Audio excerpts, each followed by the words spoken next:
नमस्कार, बहुत स्वागत है आप सभी का एनडीटीवी राजस्थान में। मैं हूं आपके साथ अस्मिता दुबे और वक्त हो चला है सिटी सेंटर का। शुरुआत बड़ी खबर के साथ करेंगे। राजस्थान विधानसभा चुनाव को लेकर कांग्रेस ऑब्जर्वर की लिस्ट जारी की गई है। आपको बता दें कि 49 कांग्रेस ऑब्जर्वर्स की लिस्ट जारी की गई है। अलग अलग विधानसभा सीटों के लिए अलग अलग पर्यवेक्षक, सभी पर्यवेक्षकों को तुरंत प्रभाव से काम में जुटने के आदेश दे दिए गए हैं। इस वक्त की बड़ी और अहम जानकारी से आप सभी को रूबरू करा रहे हैं। विधानसभा चुनाव को लेकर काफी ज्यादा गहमा गहमी और तैयारियां, और कांग्रेस की तरफ से ऑब्जर्वर की लिस्ट यहां पर जारी की गई है और लिस्ट में 49 नामों को शामिल किया गया है, यानी कि 49 कांग्रेस ऑब्जर्वर की लिस्ट जारी हो चुकी है।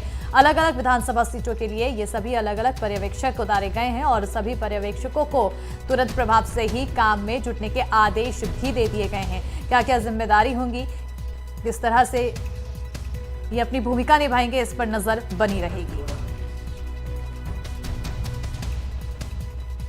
तो इस वक्त की बड़ी और अहम जानकारी से आप सभी को रूबरू करा रहे हैं मुख्य तौर पर, और किन किन लोगों का नाम है इस पर भी नजर बनी रहेगी। आपको देखिए लिस्ट भी सामने आ चुकी है जिसमें पूरे 49 लोगों के नाम शामिल हैं और टीवी स्क्रीन पर लगातार ये लिस्ट दिखा रहे हैं आप। राजस्थान विधानसभा चुनाव को लेकर कांग्रेस की तरफ से ऑब्जर्वर्स की लिस्ट जारी की गई है और इस लिस्ट में 49 नाम को शामिल किया गया है।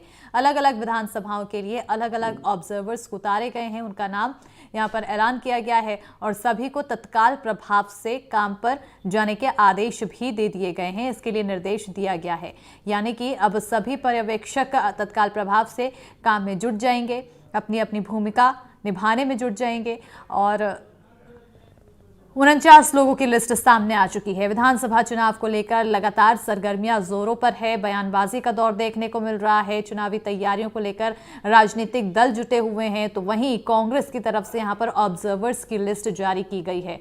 अलग अलग चुनावी तैयारियों का हिस्सा देखने को मिलता है और ऐसे में ये कांग्रेस की ऑब्जर्वर्स की लिस्ट सामने आ चुकी है। चुनाव की तैयारी, कांग्रेस पर्यवेक्षकों की लिस्ट आई सामने। चुनाव की तैयारी के तहत यह हिस्सा माना जा रहा है और साथ ही साथ बता दें कि अलग अलग विधानसभाओं के लिए अलग अलग ऑब्जर्वर्स के नाम शामिल किए गए हैं। कांग्रेस ने कुल 49 ऑब्जर्वर्स के नाम का ऐलान किया है। तो इस वक्त की बड़ी खबर से रूबरू करा रहे हैं। टीवी स्क्रीन पर आपको लिस्ट दिखा रहे हैं जहां पर ऑब्जर्वर्स की जो लिस्ट है वो जारी की गई है कांग्रेस द्वारा। विधानसभा चुनाव की तैयारी का ये हिस्सा कांग्रेस पर्यवेक्षकों की लिस्ट सामने आ चुकी है। 49 लोगों का नाम इसमें शामिल है। किस तरह की भूमिका ये सभी लोग निभाएंगे और कौन कौन से विधानसभा के लिए इन्हें जिम्मेदारी दी गई है, क्योंकि अलग अलग विधानसभा के लिए अलग अलग ऑब्जर्वर्स के नाम यहाँ पर घोषित किए गए हैं और इस लिस्ट में नाम सामने आए हैं। ऐसे में कौन व्यक्ति, कौन ऑब्जर्वर कहाँ की जिम्मेदारी निभाता है, वहाँ पर अपना जिम्मेदारियों का निर्वहन करता है, इस पर नजर बनी रहेगी। लेकिन फिलहाल 49 नामों का ऐलान हुआ है। क्या और भी नामों का ऐलान हो सकता है आगे चलकर, इस पर नजर बनी रहेगी। बड़ा सवाल बनता है। चुनावी तैयारियां जोरों पर, प्रदेश में तमाम राजनीतिक दल अपनी अपनी तैयारियों में जुटे हुए हैं। कांग्रेस यहां पर काफी एक्टिव हुई दिखाई दे रही है, जहां एक तरफ मुख्यमंत्री अशोक गहलोत अपने बयानों को लेकर, अपने फैसलों को लेकर, अपने आदेशों को लेकर इन दिनों काफ़ी सरगर्मियों में बने हुए हैं, चर्चाओं में बने हुए हैं और प्रदेश की राजनीतिक सरगर्मियों को बढ़ा के रख रहे हैं। तो वहीं अपनी पार्टी की तैयारियां लगातार ये भी जारी है और इसी बीच कांग्रेस की तरफ से पर्यवेक्षकों की लिस्ट सामने आ चुकी है। 49 नामों का ऐलान किया गया है। ये सभी 49 नाम आपकी टीवी स्क्रीन पर हैं। आपको बता दें कि अलग अलग विधानसभाओं के लिए अलग अलग ऑब्जर्वर्स के नाम यहाँ पर शामिल किए गए हैं और ऐसे में ये सभी अपनी अपनी भूमिका निभाएंगे और इन्हें तत्काल प्रभाव से काम में जुटने के निर्देश भी दिए गए हैं, आदेश भी दिए गए हैं। ऐसे में अब जल्द ही अपनी जिम्मेदारी निभाते हुए सभी ऑब्जर्वर्स नजर आएंगे और साथ ही साथ चुनावी तैयारियों को और ज़्यादा दुरुस्त करती हुई कांग्रेस यहाँ पर दिखाई देगी।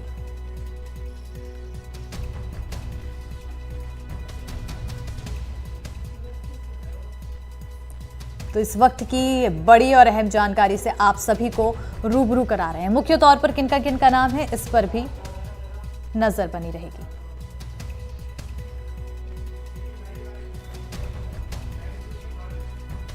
और इसी पर ज्यादा जानकारी के लिए हमारे साथ हमारे सहयोगी बाल वीरेंद्र सिंह शेखावत जुड़ चुके हैं। सीधा रुख करेंगे वीरेंद्र की ओर। वीरेंद्र, ऑब्जर्वर्स की लिस्ट आ चुकी है कांग्रेस के सामने, मुख्य तौर पर किन किन लोगों का नाम शामिल है, कहां की किसको जिम्मेदारी? बिल्कुल, ये जो लिस्ट लगातार ये जो कांग्रेस हो या बीजेपी के द्वारा जो ये जारी की जा रही है, आज जिस तरीके से ऑब्जर्वर की ये लिस्ट जारी की गई है, जिसके अंदर लगभग 49 लोगों के नाम आए हैं, जिसमें आप सादुल शहर के से हैं, सुखवंत सिंह बरार हैं, जो कि सादुल शहर में इनको किया गया है। इसके अलावा अगर आप खेतड़ी की बात करते हैं तो खेतड़ी से जो है हंजाला उस्मानी करके हैं, उनको ये जिम्मेदारी दी गई है। अगर जयपुर की अगर बात की जाए तो जयपुर के अंदर जैसे सिविल आप देखेंगे सॉरी माफ कीजिएगा, जो ये लिस्ट है, इस लिस्ट के अंदर जिस तरीके से जो कांग्रेस के द्वारा जो ये लगातार जिस लिस्टें जारी की जा रही है, उसके अंदर जो तमाम जो जिलों के जो जितने भी पर्यवेक्षक लगाए गए हैं, अभी 49 लोगों की जो ये लिस्ट जारी की गई है। सुखविंदर सिंह रंधावा, जिन्होंने साफ तौर पे इशारा किया कि कांग्रेस को किसी भी तरीके से, जिस तरीके से जो चुनाव के अंदर जो राजस्थान के आगामी चुनाव है, उसके अंदर अपनी जो जिम्मेदारियां दी गई है उस वीरेंद्र, आपको यहाँ पर रोकना चाहूंगी। टीना चौधरी हमारे साथ जुड़ चुकी हैं और बहुत बहुत स्वागत है मैम आपका हमारे साथ जुड़ने के लिए। आपको ऑब्जर्वर बनाया गया विद्याधर नगर से, ऐसे में आपको यहाँ पर बधाई देना चाहूंगी। किस तरह से आप अपनी जिम्मेदारियों का निर्वहन करेंगी?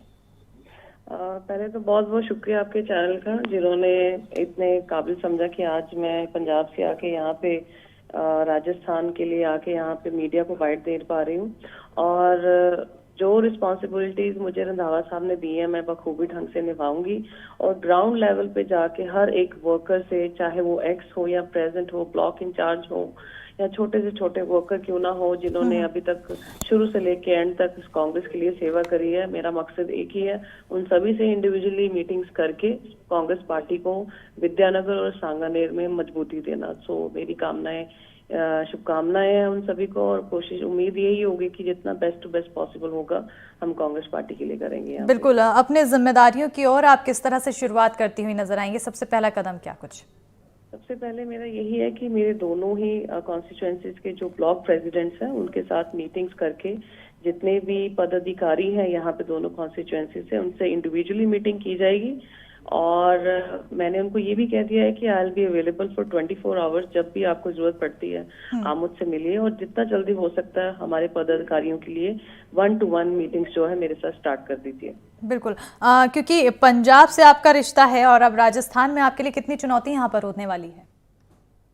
देखिए, चुनौती तो जिस तरह से पंजाब में उसी तरह से राजस्थान में भी है, क्योंकि अभी तो बहुत सारी ऐसी चीजें और भी सामने देखने को मिलेगी जहां ओपोजिशन को लेके भी किस तरह से हम उन पे जो है अपना जो है प्रभाव डालने की कोशिश करेंगे, या उनको लोगों को कैसे कन्विंस कर सकते हैं बाकी ओपोजिशन को लेके, जो यहाँ के मुद्दे थे जितने भी, यहाँ गहलोत साहब ने जो वादे किए थे वो पूरे किए हैं महिलाओं के लिए, चाहे रोजगार देने के लिए, जो जो चीजें हैं वो आने वाले समय में और कैसे इम्प्रूव किया जा सकते हैं। चैलेंजेस तो हैं बहुत ज्यादा, बट यस, हम चाहते हैं कि जो जो काम किया है वो घर घर तक पहुंचाया जा सके। ठीक है, क्योंकि मुद्दों का आपने जिक्र किया, ऐसे में कौन कौन से मुख्य तौर पर वो मुद्दे हैं जो आप जनता के बीच रखने वाली हैं? सॉरी, आवाज कट गई मैम, फिर से बताएं। क्योंकि टीना जी, आपने मुद्दों का जिक्र किया है, ऐसे में वो कौन कौन से मुख्य तौर पर मुद्दे हैं जो आप जनता के बीच रखने वाली हैं? देखो, मुद्दे बेसिकली यही हैं कि वुमेन्स को हम यहाँ पे एम्पावर करने की कोशिशें और बढ़ाएंगे, जिन पे महिलाओं को लेके यहाँ पे थोड़ा सा देखा जा सकता है कि इतना आगे बढ़कर काम नहीं किया जा रहा, जहाँ पे इंडिपेंडेंसी को लेके वुमेन को चाहिए कि जो अपने पैरों पे खड़े कि और हम आगे सरकार के साथ मिलके कैसे काम किए जा सकते हैं, चाहे वो वुमेन एम्पावरमेंट की बात की जाए कि गहलोत साहब आने वाले समय में जो महिलाएं गांव में रहती हैं उनके लिए क्या क्या रोजगार के मौके पैदा किया जा सकते हैं, ये सबसे बड़ा मुद्दा रहेगा। बिल्कुल, विपक्षी पार्टी को किस तरह से डील करने की रणनीति क्या कुछ? विपक्षियों के लिए तो यही है कि आई थिंक जब मोदी साहब यहाँ पे आए थे तो उनके पास कोई बात रखने के लिए थी नहीं कि कांग्रेस पार्टी ने क्या नहीं किया है जो कमिट किया था। सो आई थिंक वो भी कंफ्यूज थे कि मैं क्या बात रखूं कि जो कांग्रेस को थोड़ा डाउन फील करवा सकें। सो आई थिंक वो ऑलरेडी इन चीजों में उलझे हुए हैं कि किस चीजों में कांग्रेस को लेके हम थोड़ा सा उनको डाउन फील करवाएं। So we are all prepared. मुझे नहीं लगता कि हमारे लिए उनको चुनौती देने के लिए कठिनाइयों का सामना करना पड़ेगा। It's very easy for us to maintain our relation with the public.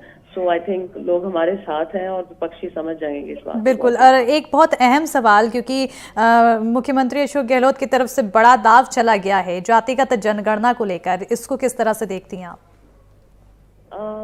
देखिए, ये सारी चीजें पे अभी मैं रिसेंटली यहाँ पे पहुंची हूँ, तो I need to figure out कि इस पे और क्या मैं स्टेटमेंट्स दे सकती हूँ। तो I need to clear it first, then I will definitely मैं इस पे कुछ बयान दे पाऊंगी। बिल्कुल, बहुत बहुत शुक्रिया टीना जी हमारे साथ जुड़ने के लिए, अपना महत्वपूर्ण समय देने के लिए, और बहुत शुक्रिया वीरेंद्र तमाम जानकारियाँ देने के लिए।